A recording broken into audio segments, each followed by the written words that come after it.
ইতিহাসে সবচেয়ে ভয়ঙ্কর হত্যাযজ্ঞের মধ্যে একটি হলো মঙ্গল আক্রমণ। 1300 শতকে চেঙ্গিস খানের নেতৃত্বে মঙ্গল বাহিনী এশিয়া থেকে ইউরোপ পর্যন্ত বিস্তৃত অঞ্চল দখল করে। তারা শুধু যুদ্ধ জয়ই থামতো না, দখলকৃত শহরগুলোকে পুরোপুরি ধ্বংস করে দিত।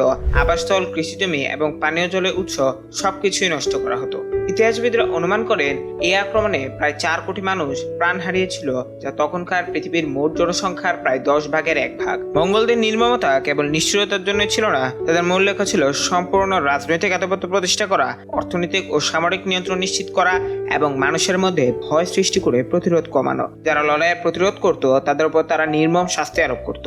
এমনকি অনেক সময় শহরগুলোকে সম্পূর্ণ ফাঁকা করে জ্বালিয়ে দেওয়া হতো, যেন কেউ পুনরায় বসতি করতে না পারে। এভাবে মঙ্গল আক্রমণ শুধুমাত্র যুদ্ধ ছিল না, বরং মানব সভ্যতার ওপর এক ভয়ঙ্কর প্রভাব ফেলে। আজও চেঙ্গিস খানের নাম ইতিহাসে উচ্চারণ করলে তার নির্মমতা এবং ধ্বংসযজ্ঞ মনে পড়ে। ইতিহাসের এমন আরো ইন্টারেস্টিং ভিডিও পেতে চাইলে এখনই সাবস্ক্রাইব করুন।